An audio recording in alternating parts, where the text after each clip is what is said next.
Have you ever felt your body still had more to give, but your mind just quit? That quiet voice that says, "This is too much." It often comes long before you're truly done, and most of us listen. But what if that voice is wrong? Long before modern science, ancient cultures used rituals not to escape hardship, but to train their minds through it. One in particular, forgotten by most, helped people go beyond pain, fear, even exhaustion. Not by forcing the body, but by shifting how the mind responds to discomfort. In this video, we'll explore that ritual, where it came from, how it worked, and how you can practice it in your own life. This isn't a hack. It's a quiet kind of power, the kind that rewires where your limits begin and end. To understand how this ritual built such quiet strength, we have to start at its source, not in a laboratory, but in a place shaped by silence, struggle, and time. A culture where endurance wasn't optional, it was survival, and where mental resilience wasn't taught in books, but passed down through stories, firelight, and repetition.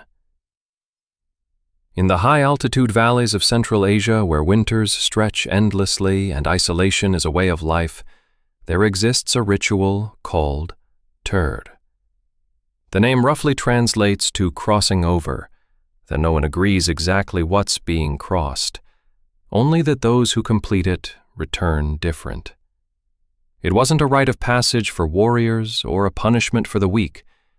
It was something quieter, more internal. Typically practiced by herders during the harshest seasons, the ritual involved retreating into solitude, fasting, and walking the same snow-covered path for hours, sometimes days, without speaking, without turning back. The community didn't celebrate when someone returned. No feast, no welcome, just a nod, a silent understanding that they'd endured something that had shifted them, invisibly. At first glance, it looks like deprivation, but the real power of turd wasn't in the hardship. It was in what it taught the mind to do in response. Without distraction, without escape, practitioners reported moments of startling clarity. Pain softened into rhythm. Doubt became something to observe, not obey. Fear was still there, but smaller, quieter. One elder described it this way: "You don't push past the limit fades." Modern researchers might explain this through terms like neuroplasticity or dopamine recalibration, but the people who practiced turd didn't need those words. They knew only this: after crossing over, the things that once felt unbearable, cold, hunger, fatigue, lost their grip. And perhaps more importantly, they carried that shift back into daily life, into how they approached relationships, conflict, responsibility. The ritual wasn't an escape, it was a recalibration. We don't live in those valleys, we don't walk those paths. But the pressures of modern life, overstimulation, burnout, anxiety, pull at the same threads of our nervous system. What turd offers isn't nostalgia. It's a different way of facing those pressures, a mindset, etched in silence and repetition, that might still hold something vital for us today. But a ritual isn't just something we read about. Its meaning isn't stored in history, it's unlocked through experience. So to understand what turd really does to a person, we have to step inside it. Not through ancient footsteps, but in a modern body, with a modern mind, and see what happens when we try to walk that path ourselves. I tried to recreate turd in the only way I could. Not in a mountain valley, but in a quiet park outside the city. No phone, no music, just a looped path and one rule: keep walking. No stopping, no talking, no checking the time. At first it felt peaceful. The bare trees stood still. My breath fell into rhythm. I noticed the way light shifted through the branches, how my steps echoed slightly on the path. It was a kind of calm I hadn't felt in weeks. But not for long. About an hour in, my legs started to ache. Nothing sharp, just that dull, persuasive kind of fatigue that invites you to quit. And that's when the voice came in. Maybe you've gone far enough. This is pointless. That's the moment tour really begins. It's not about hardship, it's about that voice, the one that rises not from injury, but from discomfort. It sounds reasonable, caring even, but its goal is simple: bring you back to comfort. I kept walking. The thoughts got louder before they softened. My body was still tired, but something in me had steadied.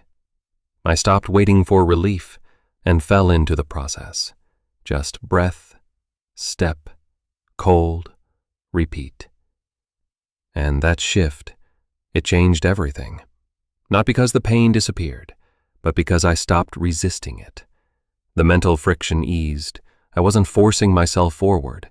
I was just staying. That's what rituals like tour do. They give shape to discomfort. And inside that shape, you learn something surprising. Much of what you think are limits are just stories. Narratives about effort, safety, enoughness. And when you stay still long enough to hear them clearly, you realize you don't have to believe them. I didn't feel powerful when I stopped, just quiet, but in a way that felt earned, like my nervous system had remembered how to breathe again. It wasn't a breakthrough. It was a soft reset. So why does something so simple, walking, silence, repetition, create such a shift?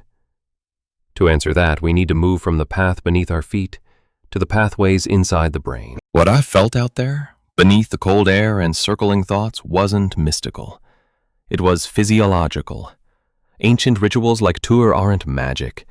They're patterns that shift the nervous system. To understand why they work, we need to look inward, not at belief, but at biology. Because behind every story we tell ourselves about limits, there's a brain quietly shaping those boundaries. The voice that urges us to quit, the one we met on that silent walk, comes from a brain designed to protect, not to push. Thousands of years ago, discomfort often meant danger, pain, hunger, isolation. These were signals to retreat, conserve, return to safety. So when we feel that urge to stop, it's not weakness, it's survival doing its job. But today, most of the discomfort we encounter isn't life-threatening. It's internal friction. Deadlines, boredom, silence, physical strain. And yet our brain still treats it as if we're under threat. What rituals like tour do is retrain that reaction. Repeated low-stimulus discomfort, like walking in silence, gradually tells the nervous system, this is hard, but I'm safe. Over time, that changes our baseline. The sympathetic system quiets. The parasympathetic, the system of rest, clarity, and presence, starts to lead. This isn't about ignoring pain. It's about teaching the brain to distinguish between discomfort and danger. In neuroscience, this is known as neuroplasticity, the brain's ability to rewire based on experience. But more precisely, this kind of practice refines interoception, our sense of what's happening inside our bodies. Most people blur those signals.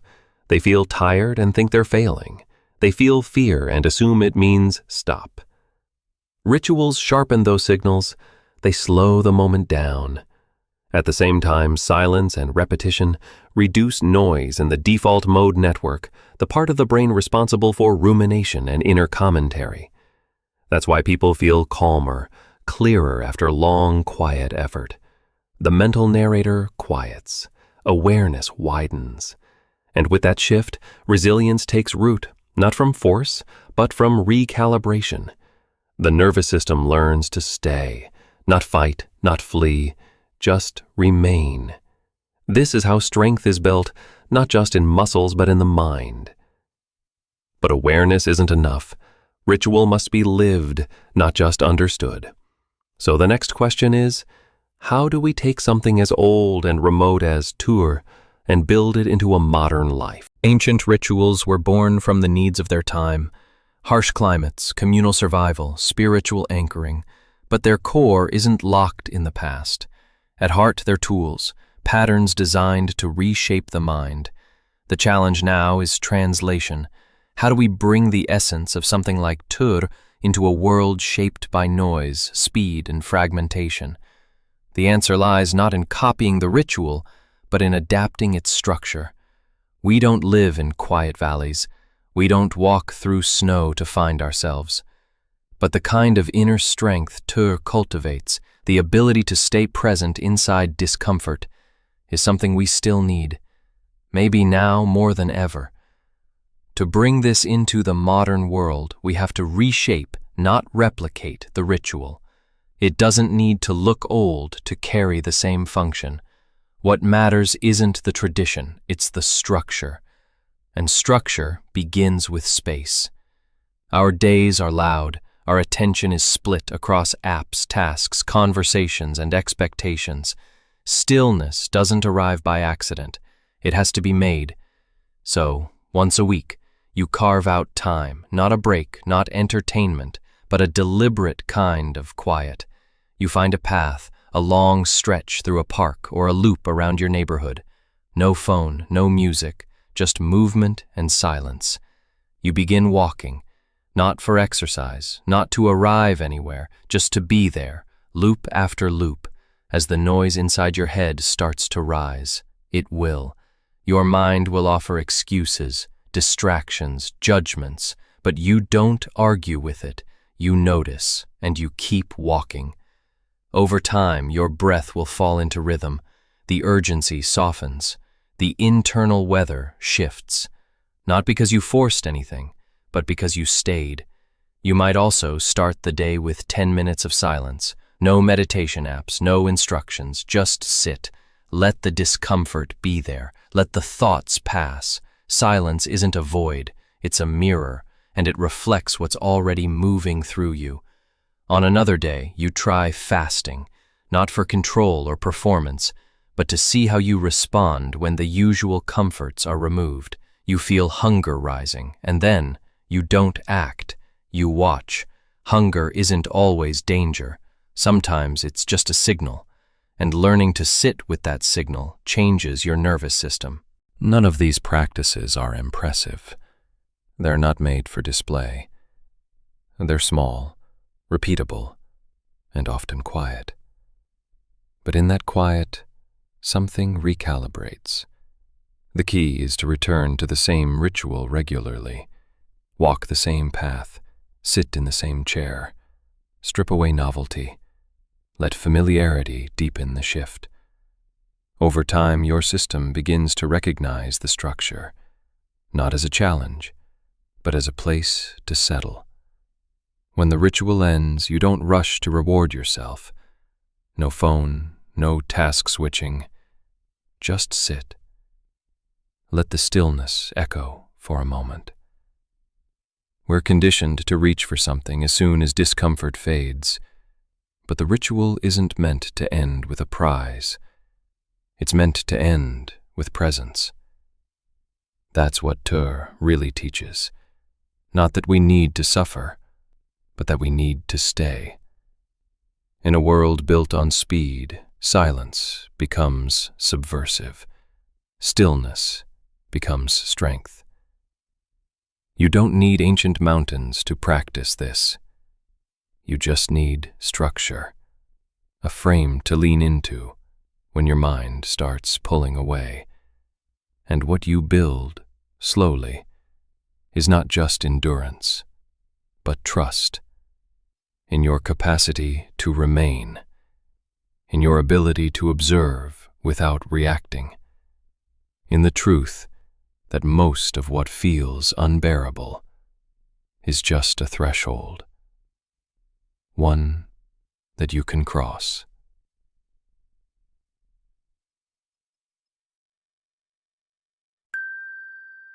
We often wait for change to feel dramatic, some lightning bolt of clarity, some breakthrough moment that rewrites everything. But the deepest shifts rarely look like that. They come quietly, slowly, like the way a stone is shaped by wind, or how a river carves its path, not with force, but with return. That's what rituals like tur offer. Not transformation as a spectacle, but as a reorientation, a new way of being with discomfort, a new kind of silence inside the noise. After practicing this for a while, you may not feel stronger in any obvious way. You might not even notice anything change until suddenly you do. A moment that would have once triggered you doesn't. A challenge that once felt unbearable softens, and you realize your capacity has expanded.